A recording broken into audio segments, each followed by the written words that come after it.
మరి యొక్క లేఖన భాగంలో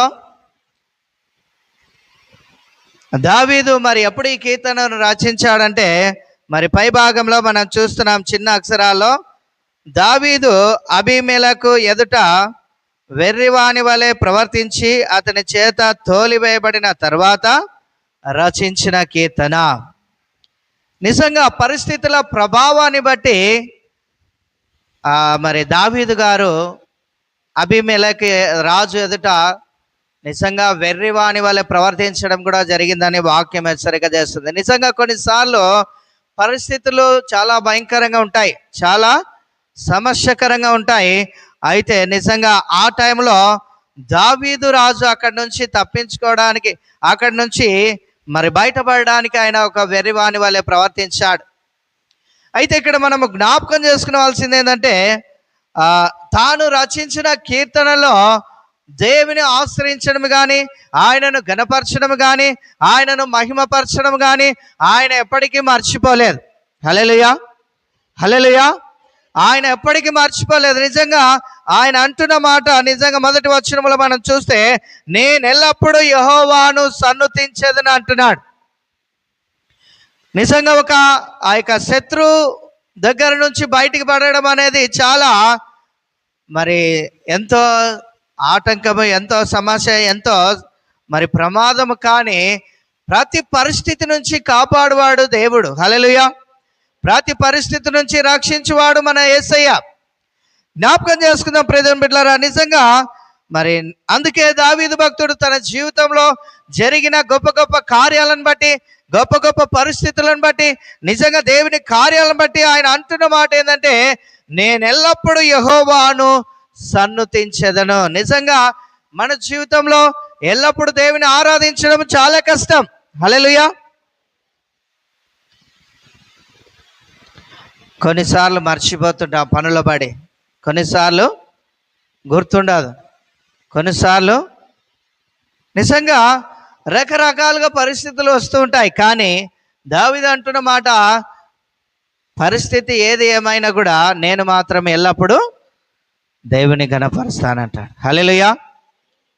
పరిస్థితి ఏదేమైనా ఎల్లప్పుడూ నేను యెహోవాను సన్నిధిస్తాను. నిజంగా ఎల్లప్పుడూ దేవుని ఆరాధించడం అనేది చాలా మరి ఎంతో మేలుకరం, ఎంతో మరి మరి మేలుకరము, ఎంతో మరి నిజంగా మనకు ఆనందం కూడా. నిజంగా ఎవరు దేవుని ఎల్లప్పుడూ ఆరాధిస్తారు అంటే, జ్ఞాపకం చేసుకుందాం ప్రియమైన బిడ్డలారా. 8వ వచనాన్ని చూడండి ఒకసారి.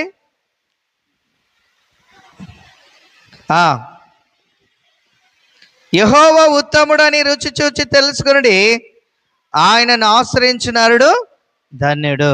ఎప్పుడు దేవుని ఎల్లప్పుడూ దేవుని ఆరాధించడానికి, లేకపోతే దేవుని గణపరచడానికి ఎప్పుడు మనం ఇష్టపడతామంటే, యెహోవా ఉత్తముడని రుచి చూచి తెలుసుకున్నప్పుడు. హల్లెలూయా. యెహోవా ఉత్తముడని రుచి చూచి తెలుసుకున్నప్పుడు దేవుని ఆరాధించగలుగుతాం. నిజంగా ఆయన దేవుని దగ్గర దొరికిన ఆ యొక్క కాపుదల, ఆ రక్షణ, ఆ సంతోషము, ఆ సమాధానము, ఆ పరిస్థితులన్నిటిని బట్టి నిజంగా దేవుని గణపరచకుండా ఉండలేకపోతున్నాడు. నిజంగా ఆయన కొన్ని విషయాలను చెప్తా ఉన్నాడు. చూడండి 4వ వచనంలో, నేను యెహోవా యొద్ద విచారణ చేయగా ఆయన నాకు ఉత్తరం ఇచ్చెను, నాకు కలిగిన భయములన్నిటిలో నుండి ఆయన నన్ను తప్పించెను. నాకు కలిగిన భయములన్నిటిలో నుండి ఆయన నన్ను తప్పించెను. నిజంగా ఒక శత్రువు దగ్గర ఉండడం అనేది చాలా భయం. హల్లెలూయా. అబీమెలెకు రాజు దగ్గర ఉండడం అనేది చాలా కష్టతరం. కానీ అక్కడ నుంచి కూడా దేవుడు తప్పించాడు. అందుకే ఆయన అంటున్న మాట ఏంటంటే, నాకు కలిగిన భయములన్నిటిలో నుండి ఆయన నన్ను తప్పించెను. చూడండి, ఇంకా మనము జ్ఞాపకం చేసుకుంటే కనుక 6వ వచనంలో,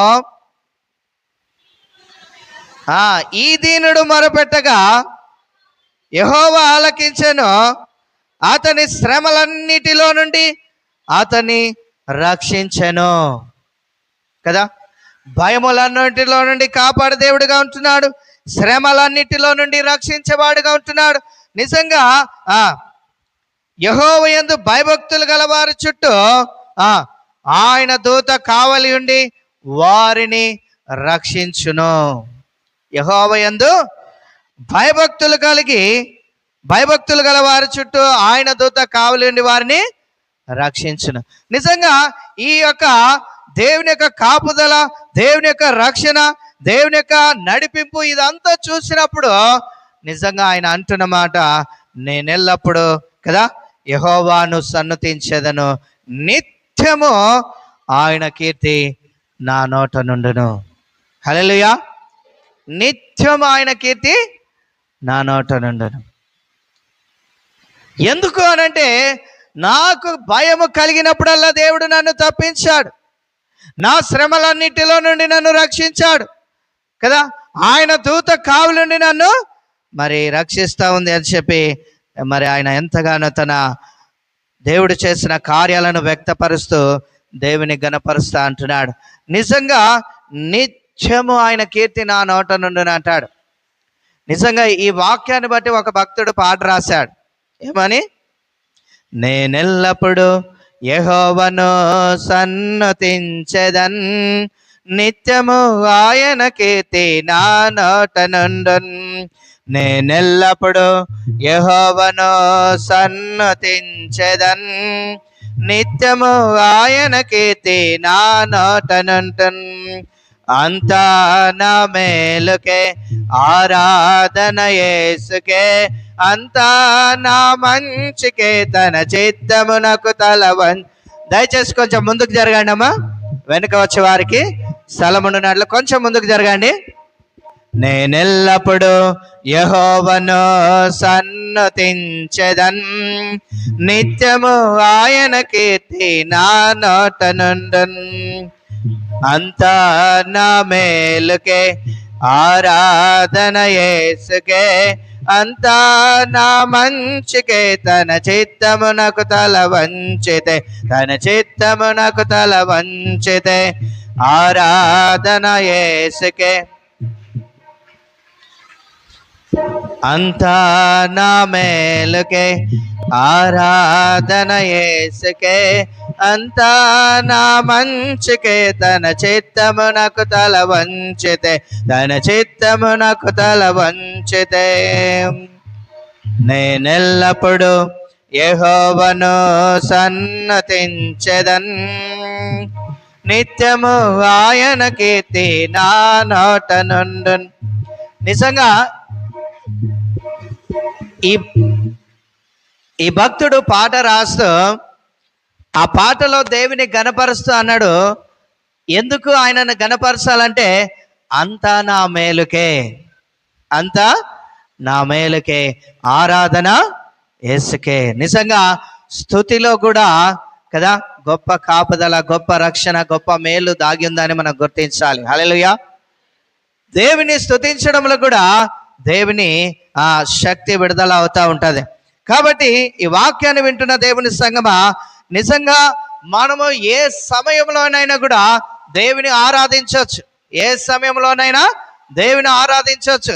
పాటలు పాడుతూ పని చేయొచ్చు, పాటలు పాడుతూ వంట చేయొచ్చు, పాటలు పాడుతూ ప్రయాణం చేయొచ్చు. ఎక్కడున్నా కూడా దేవుని గణపరచడానికి ఆటంకం ఏముండదు. నీవు సిగ్గుపడితేనే ఆటంకం, నీవు భయపడితేనే ఆటంకం, నీవు వద్దనుకుంటేనే దేవుని స్తుతించలేవు. కానీ నిజంగా నేను కూడా చాలాసార్లు ఆశ్చర్యపోయేవాని. ఎందుకు అనంటే ఆ ప్రయాణంలో నేను ఎక్కడికి వెళ్తున్నప్పుడు కూడా అక్కడ దేవుని ఆరాధించేవాని, పాటలు పాడుతూ ప్రయాణంలో ముందుకు కొనసాగేవాని. జ్ఞాపకం చేసుకుందాం ప్రియ దేవుని బిడ్డలారా. ఎందుకనంటే ప్రతి పరిస్థితిలో మనకు దేవుడుగా తోడుగా ఉంటున్నాడు కాబట్టి ఎల్లప్పుడూ దేవుని ఆరాధించడము కదా కష్టమేం కాదు, సంతోషం అది. హల్లెలూయా. ఎందుకు అనంటే చూడండి, దావీదు భక్తుడు తన పరిస్థితిని వ్యక్తం చేస్తా ఉన్నాడు. ఏమంటే నాకు భయము కలిగిన కదా, నా భయములన్నిటిలో నుండి ఆయన నన్ను తప్పించాను కదా. ఇంకేమంటున్నాడు? నా శ్రమలన్నిటిలోండి కదా నన్ను రక్షించను అంటాడు. శ్రమ నుండి, భయం నుండి, ఆటంకం నుంచి, ప్రమాదం నుండి, సమస్తం నుండి కదా, సమస్త ఆటంకాల నుంచి దేవుడు రక్షించువాడు, కాపాడు కాబట్టి ఆయనను గణపరచడంలో కదా సంతోషమే, ఆనందమే. దేవుని ఆరాధించడం. హల్లెలూయా, హల్లెలూయా. దేవుని ఆరాధించడంలో ఎంతో మేలు దాగిందని మనం గుర్తించాలి. జ్ఞాపకం చేసుకుందాం ప్రియమైన బిడ్డలారా. నిజంగా 2వ వచనంలో అంటాడు, యెహోవాను బట్టి నేను అతిశయించుచున్నాను, దీనులు దాని విని సంతోషించెదరు. నిజంగా మన అతిశయము, మన ఆనందము దేవుని అందే ఉండాలి. మన ఆస్తిని బట్టి, మన అంతస్తుని బట్టి మన అతిశయం ఉండకూడదు. మన అధికారమును బట్టి మనకు అతిశయం ఉండొద్దు. దేనిని బట్టి అతిశయించాలి? హల్లెలూయా, యెహోవాను బట్టి అతిశయించాలి. ఎందుకంటే ఆయన భయం నుండి కాపాడే దేవుడు, శ్రమలన్నిటి నుండి తప్పించేవాడు కదా, ఆటంకం నుంచి విడిపించేవాడు. ప్రతి విషయంలో కూడా తన కృపను చూపే దేవుడుగా ఉంటున్నాడు. కాబట్టి నిత్యము ఆయనను మనం కీర్తించేవారముగా, ఎల్లప్పుడూ ఆయనను ఆరాధించేవారముగా ఉండాలి అని మరి మనం గుర్తించాలి. ఈ యొక్క వాక్యము మనకు నేర్పిస్తుంది ఏమనంటే, మనము కూడా ఎల్లప్పుడూ దేవుని ఆరాధించాలి, ఆయన మేలులను మనం స్మరించాలి కదా. దావీదు భక్తుడు అన్నట్టు కదా, ఏమంటాడు దావీదు భక్తుడు? 103వ కీర్తన మొదటి 2 వచనాలు చదవండి. 103వ కీర్తన మొదటి 2 వచనాలు.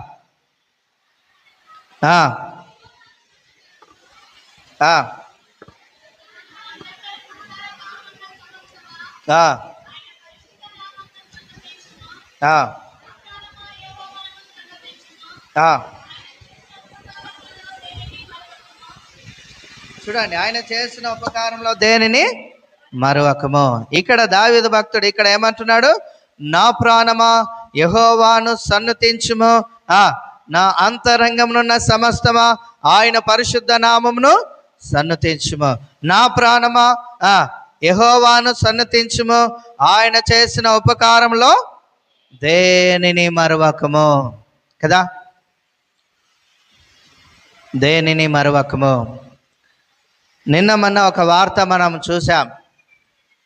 ఏంటి అంటే, ఒక క్రికెటర్లో ఆట ఆడిన ఒక స్త్రీ కదా, ఒక ఉమెన్, జెమిమా అనే ఉమెన్, ఆమె దేవుని గణపరిచింది. నిజంగా జనములలో ఆయనను గణపరచడం అనేది చాలా అద్భుతం కదా. అంత జనములో ఆమె అంటున్న మాట ఏంటంటే, ఈరోజు నేను విజయం పొందినానంటే యేసుక్రీస్తు వారే, ఆయన నాకు విజయం ఇచ్చాడని చెప్పి దేవుని గణపరిచింది. హల్లెలూయా. అందరి ముందర దేవుని గణపరిచింది. నిజంగా ఈ యొక్క జనములలో దేవుని గణపరచడం అనేది ఎంతో ఆశ్చర్యం, ఎంతో ఆనందకరం. చాలాసార్లు మనము సిగ్గుపడుతూ ఉంటాం, భయపడుతూ ఉంటాం. ఏమన్నా అనుకుంటారేమో, అవమానపరుస్తారేమో, నిందిస్తారేమో అని మనం అనుకుంటాం. కానీ దేవుని గణపరచుటలో మనము భయపడకూడదు, సిగ్గుపడకూడదు. నిజంగా ఆ యొక్క స్త్రీ నిజంగా ప్రపంచంలో అందరికీ తెలిసిపోయింది. ఇప్పుడు ఆమె ద్వారా ఓ యేసుక్రీస్తు వారు ఇంత గొప్ప విజయాన్ని ఇస్తారా, ఇంత గొప్ప విజయాన్ని ఇస్తారా గమనించగలుగుతారు ప్రజలు. నిజంగా ఒక విజయం వెనుక ఎవరున్నారంటే దేవుడు ఉన్నాడు అని మనం గణపరచాలి. హల్లెలూయా. దేవుడు ఉన్నాడని దేవుని గణపరచాలి ప్రియ దేవుని బిడ్డలారా. నిజంగా అందుకే దావీదు భక్తుడు తన జీవితంలో ఆయన చూస్తున్న కార్యాలన్నిటిని బట్టి ఆయన అంటున్న మాట ఏంటంటే, నా ప్రాణమా యెహోవాను సన్నతించుము, నా అంతరంగమును నా సమస్తమా ఆయన పరిశుద్ధ నామమును సన్నతించుము. నా ప్రాణమా యెహోవాను సన్నతించుము, ఆయన చేసిన ఉపకారంలో దేనిని మరువకము అంటాడు, దేనిని మరువకము. ఇంకా కీర్తన భాగంలో 105వ కీర్తనలో మనం చూస్తే కనుక 105వ కీర్తన మొదటి వచనం నుంచి చూద్దాం. యెహోవాకు కృతజ్ఞతాస్తుతులు చెల్లించుడి, ఆయన నామమును ప్రకటన చేయడి, జనములలో ఆయన కార్యములను తెలియజేయడి. హల్లెలూయా.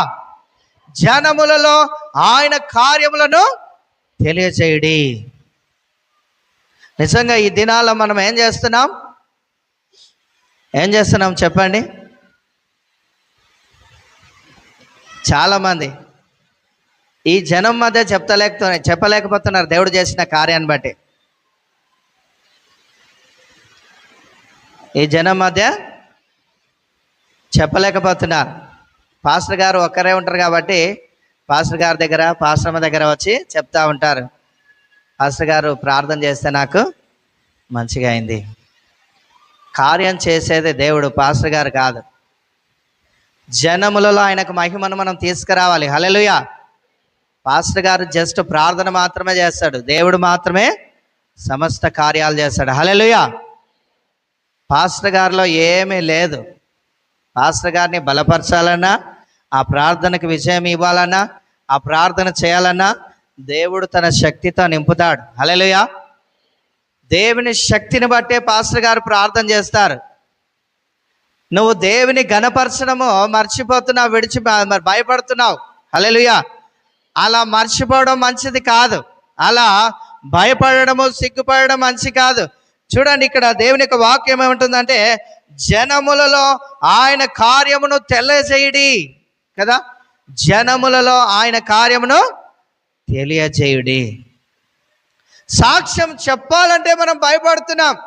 ఎందుకు భయపడాలి? మనం ఎందుకు భయపడాలి?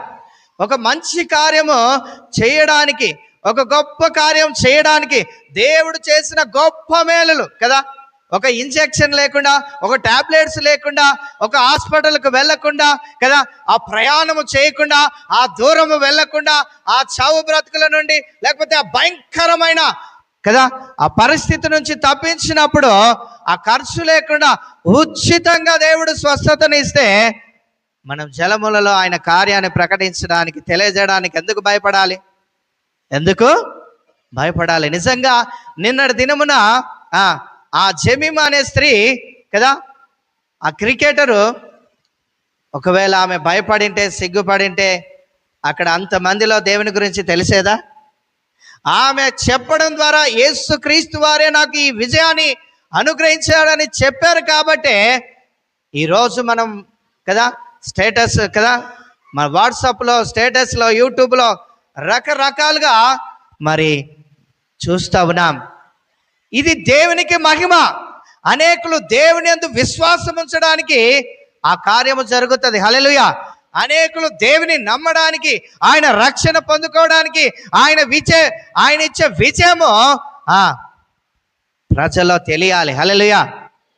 ఆయన ఇచ్చే విజయము ప్రజల్లో తెలవాలి. ఎందుకనంటే చూడండి, ఉచితంగా ఆయన నీకు కార్యం చేస్తా ఉన్నాడు. ఉచితంగా. అదే హాస్పిటల్లో అయితే వేలు ఖర్చు పెట్టాలి, లక్షలు ఖర్చు పెట్టాలి కదా, లక్షలు ఖర్చు పెట్టాలి. నిన్నటి దినమున ఒక ఆయన ప్రార్థన చేయించుకున్నాడు. ఒక ఆయన ప్రార్థన చేయించుకున్నాడు ఒంగోలు నుంచి. ఆయన పేరు రాజారావు. నిజంగా ఆయన అన్న మాట ఏంటంటే, నెల రోజులు హాస్పిటల్కి తిరిగాను కానీ బాగా కాలేదు, కానీ ప్రార్థన చేస్తే మంచిగా అయింది పాస్టర్ గారు అని చెప్పాడు. హల్లెలూయా. ప్రార్థన చేస్తే మంచిగా అయిందని చెప్పాడు. తలనొప్పి నుంచి, కళ్ళు తిరిగే నుంచి దేవుడు విడుదల ఇచ్చాడు. హల్లెలూయా. ఇంకొక యవనస్తురాలికి ప్రార్థన చేస్తే దేవుడు దయ్యపు శక్తుల నుంచి విడిపించాడు. హల్లెలూయా. దయ్యపు శక్తుల నుంచి విడిపించాడు. కేవలం ఫోన్లోనే ప్రార్థన చేశాను, ఫోన్లోనే ప్రార్థన చేశాడు. దేవుడు చూడండి ఎంత బలమైన కార్యాలు చేస్తాడో. 3 రోజుల నుంచి ఆమె అన్నం తినలేదంట, నిద్రపోలేదంట. చాలా భయంకరంగా, నిజంగా మాట్లాడిస్తే మాటనే మాట్లాడతలేదు. కానీ ఆ దయ్యపు శక్తుల నుంచి ఎప్పుడైతే విడుదల పొందుకున్నదో అద్భుతంగా మాట్లాడుతూ ఉన్నది. హల్లెలూయా. అద్భుతంగా మాట్లాడుతూ ఉన్నది. చూడండి ప్రియ దేవుని బిడ్డలారా, నిజంగా దేవుడు చేసే కార్యాలు చాలా బలమైనటివి, చాలా శక్తివంతమైనటివి. మనము సిగ్గుపడడానికి వీల్లేదు. ఎందుకు ఇక్కడ దావీదు భక్తుడు నేను ఎల్లప్పుడూ యెహోవాను సన్నుతించేదని అంటున్నాడంటే, శత్రువు మధ్యలో ఉన్నా కూడా, శత్రువు ఎదుట ఉన్నా కూడా దేవుడు శత్రువు ఏమి చేయకుండా కాపాడాడు. హల్లెలూయా. శత్రువు ఏమి చేయకుండా, శత్రువు దగ్గరనే తలదాచుకున్నాడు ఆయన. ఎవరి దగ్గర? శత్రువు దగ్గరనే తలదాచుకున్నాడు. కానీ శత్రువును ఏమి చేయకుండా దేవుడు కాపాడాడు. హల్లెలూయా. నిజంగా అలా కాపాడతాడా అంటే ఖచ్చితంగా కాపాడతాడు. నిజంగా మన దేవుడు ఎలాంటి వాడంటే శత్రువుని కదలనివ్వకుండా కూడా దేవుడు మనల్ని కాపాడతాడు. హల్లెలూయా. ఆయన ఉన్న పాటున నోరు కూడా మెదపకుండా దేవుడు కాపాడే దేవుడు. నిజంగా సింహాల నోలను చూస్తే మనం గుర్తు చేసుకోవాలి. హల్లెలూయా. సింహాలు విడిచిపెడతాయండి, కానీ దేవుడు సింహాల నోటి నుండి ఎవరిని కాపాడాడు? దానియేలును కాపాడాడు. హల్లెలూయా. హల్లెలూయా. సముద్రంలో ఎవరైనా దారి చేయగలరా? కానీ దేవుడు ఇజ్రాయెల్ ప్రజలు అందులో వెళ్ళడానికి కదా దేవుడు దారిని త్రోవను కలగజేశాడు. హల్లెలూయా. దారిని, అందుకే భక్తులు పాట రాశారు ఏమని? జలములలో బడి నేను వెళ్ళినా అవి నా మీద పారవు, జలములలో బడి నేను వెళ్ళినా అవి నా మీద పారవు, అగ్నిలో నేను నడచిన జ్వాలలు నన్ను కాల్చజాలవు, అగ్నిలో నేను నడచిన జ్వాలలు నన్ను కాల్చజాలవు, నేను వెళ్ళే మార్గము నా యేసుకే తెలియను, నేను వెళ్ళే మార్గము నా యేసుకే తెలియను. చూడండి ప్రియ దేవుని బిడ్డలారా, నిజంగా అందుకే 104వ కీర్తన 24వ వచనంలో మనం చూస్తే 104వ కీర్తన 24వ వచనంలో యెహోవా నీ కార్యములో ఎన్నెన్ని విధములుగా నున్నవి, జ్ఞానము చేత నీవు వాటన్నిటినీ నిర్మించితివి, నీవు కలగజేసిన వాటితో భూమి నిండి ఉన్నది, నీవు కలగజేసిన వాటితో భూమి నిండి ఉన్నది. చూడండి, యెహోవా నీ కార్యములో ఎన్నెన్ని విధములుగా ఉన్నవి కదా. ఇశ్రాయేల్ ప్రజలను సముద్రంలో నుండి కదా ఆ యొక్క దారి చేసి నడిపించాడు. తర్వాత షద్రక్ మేషక్ అబేద్నెగోలను అగ్నిలో కదా మరి నడిపించాడు, ఏమి కూడా హాని జరగలేదు. తర్వాత సింహాను బాణులో నుండి దానియేలును రక్షించాడు. హల్లెలూయా. చూడండి ప్రియ ప్రియులారా, నిజంగా అలనాడు జరిగిన కార్యాలు ఈనాడు జరుగుతాయి అంటే ఏ నాడైనా కూడా ఆయన కార్యం ఆగిపోదు. హల్లెలూయా. ఏ నాడైనా ఆయన కార్యం ఆగిపోదు. మనము భూమి మీద ఉన్నంత కాలము తర్వాత కూడా ఆయన కార్యాలు మనం చూడగలుగుతాం.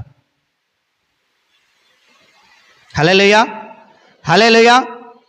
నిజంగా భక్తుడు అంటున్న మాట, నీ కార్యములో ఎన్నెన్ని విధములుగా ఉన్నాయి కదా, లెక్కలేనన్ని కార్యాలు కదా, లెక్కలేనన్ని కార్యాలు చేయవాడు మన దేవుడు కదా. కాబట్టి ప్రియ దేవుని బిడ్డలారా, ప్రతి విషయంలో కూడా దేవుడు ప్రతి పరిస్థితి నుంచి విడిపించేవాడు, రక్షించేవాడు, కాపాడువాడు కదా, తన కృపలో భద్రపరిచే దేవుడుగా ఉంటున్నాడు. కాబట్టి అందుకే జనములలో ఆయన కార్యములను తెలియజేయడి. 2వ వచనంలో చూస్తే 105వ కీర్తన 2వ వచనంలో ఆయనను గూర్చి పాడుడి, ఆయనను కీర్తించుడి, ఆయనను గూర్చి పాడుడి, ఆయనను కీర్తించుడి. ఆయన ఆశ్చర్య కార్యములన్నిటిని గూర్చి సంభాషణ చేయుడి, ఆయన ఆశ్చర్య కార్యములన్నిటిని గూర్చి ప్రతి దినము మనం మాట్లాడుకోవాలంట కదా. వ్యర్థమైన ముచ్చట్లు కాదు, మనం ముచ్చట్లు పెట్టేది కాదు, కానీ ఆయన ఆశ్చర్య కార్యములన్నిటిని గూర్చి సంభాషణ చేయుడి. చూడండి, నేను ఒకరికే ప్రార్థన చేశాను, ఒకరోజు తర్వాత ఒకరోజు, రోజు రోజుకి ఇంకొకరు ప్రార్థన చేయించుకుంటున్నారు. నిజంగా ఆయన కార్యాలు ఎన్నెన్ని విధములుగా ఉంటాయో చూడండి. ప్రార్థన చేయించుకునే ప్రతి ఒక్కరికి బాగా అవుతుంది. హల్లెలూయా. ఎందుకు ఇవన్నీ కార్యాలు జరుగుతున్నాయంటే జనములలో ఆయన ఘనపరచబడాలి. హల్లెలూయా. జనములలో ఆయన ఘనపరచబడాలి. ఆయన నామము ఘనమైనది. ఆయన నామము కదా అన్ని నామముల కన్నా పైనామం. హల్లెలూయా. అన్ని నామముల కన్నా కదా యేసునామము జయం జయము, సాతాను శక్తుల్ లయం లయము. యేసునామము జయం జయము, సాతాను శక్తుల్ లయం లయము. హల్లెలూయా హోసన్నా హల్లెలూయా హల్లెలూయా ఆమేన్. హల్లెలూయా హోసన్నా హల్లెలూయా హల్లెలూయా ఆమేన్. యేసునామము జయం జయము, సాతాను శక్తుల్ లయం లయము. యేసునామము జయం జయము, సాతాను శక్తుల్ లయం లయము. హల్లెలూయా హోసన్నా హల్లెలూయా హల్లెలూయా ఆమేన్. హల్లెలూయా హోసన్నా హల్లెలూయా హల్లెలూయా ఆమేన్. జ్ఞాపకం చేసుకుందాం ప్రియమైన బిడ్డలారా, నిజంగా దేవుని రుచి చూసి తెలుసుకున్నాడు దావీదు భక్తుడు. హల్లెలూయా. ఏ విధంగా తెలుసుకున్నాడు? రుచి చూచి. మనము కూడా తెలుసుకోమంటున్నాడు కదా, యెహోవా ఉత్తముడని రుచి చూచి తెలుసుకొనడి కదా. ఏ రోజు ఆయన కార్యం ఆగిపోదు. ప్రతి క్షణము, ప్రతి నిమిషం, ప్రతి గంట, ప్రతి దినం ఆయన గొప్ప కార్యాలను మనం చూడగలుగుతాం. హల్లెలూయా. నిజంగా ఆయనను రుచి చూచి తెలుసుకున్నాడు కాబట్టి ఆయన అంటున్న మాట, నేనెల్లప్పుడూ యెహోవాను సన్నుతించెదను, నిత్యము ఆయన కీర్తి నా నోట నుండును. చూడండి, నిజంగా వాక్య భాగం 7వ వచనంలో చూస్తే, ఆయన యందు భయభక్తులు గల వారి చుట్టూ ఆయన దూత కావలి ఉండి వారిని రక్షించును కదా. ఆయన యందు భయభక్తులు గల వారి చుట్టూ ఏమి కావలి ఉంటుందంట? దేవుని యొక్క దూత కావలి ఉంటుందంట. ఎవరైతే ఆయన యందు భయభక్తులు కలిగి ఉంటారో కదా, వారిని దేవుని దూత రక్షిస్తూనే ఉంటుంది, కాపాడుతూనే ఉంటుంది. ఇది మనం గుర్తించాలి. నిజంగా నాకు చాలాసార్లు మనం ఒంటరిగా ఉన్నప్పుడు మనం భయపడుతూ ఉంటాం. కానీ నీవు దేవుని యందు భయభక్తులు కలిగి ఉన్నావా? దేవుని ఆశ్రయిస్తున్నావా? దేవుని దూత నీకు తోడుగా ఉంది. హల్లెలూయా. దేవుడు తన దూతను నీకు కావలిగా ఉంచాడు. అది నీవు మర్చిపోకూడదు. హల్లెలూయా. అది నీవు నేను మనందరం కూడా మర్చిపోకూడదు కదా. ఆయన దూత కావలిండి మనల్ని రక్షిస్తూ ఉంటుంది. నిజంగా దేవుడు దేవదూతల్ని ఎందుకు కలగజేశాడంటే నీకు నాకు తోడుగా ఉండడానికి. హల్లెలూయా.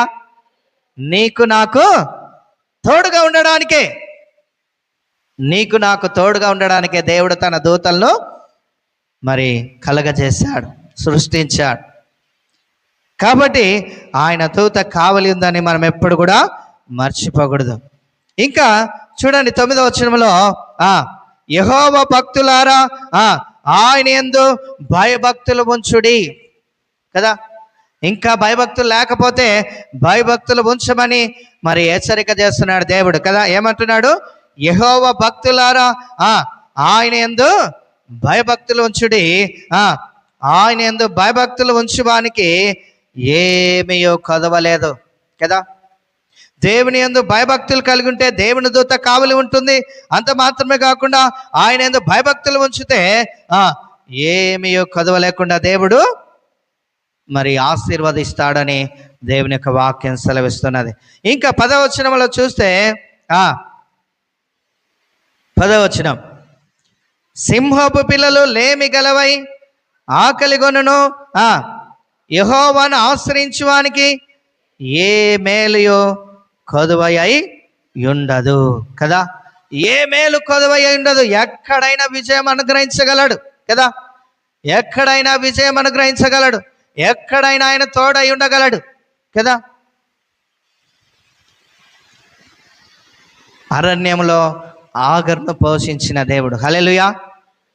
అరణ్యంలో ఆగరును పోషించిన దేవుడు. నిజంగా అరణ్యంలో ఏమి దొరుకుతాయండి? ఏమి కూడా దొరకవు దేవుని బిడ్డలారా. కానీ ఆ అరణ్యంలో దేవుడు ఆగరు సంతానాన్ని ఆశీర్వదించాడు. హల్లెలూయా. ఆగరు సంతానాన్ని ఆ అరణ్యములోనే ఆయన ఆశీర్వదించాడు. చూడండి, అరణ్యంలో కూడా తోడుకుంటాడు కదా. ఎక్కడైనా కూడా ఆయన తన కృపను మనకు చూపేవాడుగా ఉంటున్నాడు. అందుకే ఆయన మాట సెలవిస్తుంది ఏమంటే, సింహపు పిల్లలు లేమి గలవై ఆకలి కొననేమో కానీ కదా, యెహోవాను ఆశ్రయించే వారికి ఏ మేలు కొదవై ఉండదు. 11వ వచనం, పిల్లలారా మీరు వచ్చిన మాట వినుడి, యెహోవా యందలి భయభక్తులు మీకు నేర్పెదను. నిజంగా దేవుని యందు భయభక్తులు దేవుడు నేర్పిస్తా అంటున్నాడు కదా. ఏమంటున్నాడు? పిల్లలారా మీరు వచ్చిన మాట వినుడి, యెహోవా యందు భయభక్తులు మీకు నేర్పెదను. 12వ వచనం, బ్రతుకోరు వాడెవడైనా నున్నాడా? మేలు నందుచు అనేక దినములు బ్రతుకోరు వాడెవడైనా నున్నాడా? చెడ్డ మాటలు పలకకుండా నీ నాలుకను, కపటమైన మాటలు పలకకుండా నీ పెదవులను కాచుకనము కదా. దేవుని యందు భయభక్తులు కలిగిన మనందరం కూడా ఇవి మనం పాటించాలి. ఏవి? చెడ్డ మాటలు పలకకుండా మన నాలుకను మనము కంట్రోల్ చేయాలి. కపటమైన మాటలు పలకకుండా నీ పెదవులను కాచుకనము. కీడు చేయట మాని మేలు చేయము, సమాధానమును వెతికి దానిని వెంటాడము. యెహోవా దృష్టి నీతిమంతుల మీదనున్నది, ఆయన చెవులు వారి మొరలకు వగ్గినవి. దుష్క్రియలు చేయి వారి జ్ఞాపకమును భూమి మీద నుండి కొట్టివేయటకై యెహోవా సన్నిధి వారికి విరోధముగా ఉన్నది. యెహోవా సన్నిధి ఎవరికి విరోధంగా ఉన్నదంట? దుష్క్రియలు చేయి వారికి యెహోవా సన్నిధి విరోధముగా ఉన్నది.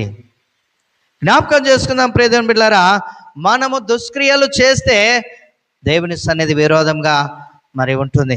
అది మనం గుర్తించాలి. మనము దేవుని యందు భయభక్తులు నేర్చుకుంటే ఈ కదా, కీడు చేయకుండా మేలు చేస్తూ, కపటమైన మాటలు మాట్లాడకుండా పెదవులను కాపాడుకుంటూ, చెడ్డ మాటలు పలకకుండా నాలుకను కాపాడుకుంటూ, ఏ దుష్క్రియ చేయకుండా మనం ఉంటే గనక దేవుడు మన ప్రార్థన వింటాడు, మనకు సహాయం చేస్తాడు. చూడండి 17వ వచనంలో, నీతిమంతులు మొరపెట్టగా యెహోవా ఆలకించును, వారి శ్రమలన్నిటిలో నుండి వారిని విడిపించును కదా. ఎవరిని విడిపిస్తాడంట? నీతిమంతులను. హల్లెలూయా. ఎవరిని విడిపిస్తాడు? నీతిమంతులను విడిపిస్తాడు కదా. ఏమంటున్నాడు ఇక్కడ? చదవండి మరొకసారి 17వ వచనం, నీతిమంతులు మొరపెట్టగా యెహోవా ఆలకించును, వారి శ్రమలన్నిటిలో నుండి వారిని విడిపించును. విరిగిన హృదయం గల వారికి యెహోవా ఆసనుడు, నలిగిన మనసు గల వారిని ఆయన రక్షించును. నీతిమంతునికి కలుగు ఆపదలు అనేకములో, వాటన్నిటిలో నుండి యెహోవా వానిని విడిపించును. నీతిమంతులకు ఆపదలు రావంటే ఖచ్చితంగా వస్తాయి, కానీ వాటన్నిటిలో నుండి యెహోవా విడిపిస్తాడు. ఇంకా ఆయన వాని ఎముకలన్నిటిని కూడా కాపాడుతాడు, వాటిలో ఒక్కటైనా విరిగిపోదు. చెడుతనము భక్తిహీనులను సంహరించును, నీతిమంతుని ద్వేషించువారు అపరాధులుగా ఎంచబడుతురు. యెహోవా తన సేవకుల ప్రాణమును విమోచించును, ఆయన శరణు వచ్చిన వారిలో ఎవరునూ అపరాధులుగా ఎంచబడు. కాబట్టి ప్రియ దేవుని బిడ్డలారా, ఈ మాటలు వింటున్న మనందరం కూడా జ్ఞాపకం చేసుకుందాం, దేవుని ఎల్లప్పుడూ గణపరుస్తూ కదా, ఆయన ఇచ్చే కాపుదల, తన దూతను కదా, ఆయన యందు భయభక్తులు కలిగి ఉంటే ఆయన దూతను మనకు తోడుగా ఉంచుతాడు. మన ఆపదలన్నిటిని కూడా మనకు మరి తీసివేసి మనల్ని కాపాడే దేవుడుగా ఉంటున్నాడు. కాబట్టి ఈ వాక్య భాగాన్ని మనం జ్ఞాపకం చేసుకున్నప్పుడు మన పరిస్థితి నుంచి, మన ప్రతి ఆటంకం నుంచి మనల్ని కాపాడే దేవుడు మనకున్నాడు. కాబట్టి నిత్యం ఆయనను కీర్తిస్తూ, ఆయన చేసిన మేలను జనములలో ప్రకటిస్తూ ఆయనకు మహిమకరంగా ముందుకు సాగాలని దేవుడు అటు కృప మనందరికీ దయచేయను గాక. ప్రార్థన చేసుకుందాం. కృపా సత్య సంపూర్ణ మీకు వందనాలు స్తోత్రాలు చెల్లిస్తున్నాం ప్రభా. విన్న వాక్యం మా హృదయాల్లో నింపండి, వాక్యానుసారంగా మా జీవితాలను కట్టి నీవే ఘనత పొందుమని, నీవే మహిమ పొందుమని, ఈ వాక్యం అందరి హృదయాలను నింపి ఫలింపచేసి ఆశీర్వదించమని యేసు నామములో ప్రార్థిస్తున్నాం పరమ తండ్రి, ఆమేన్.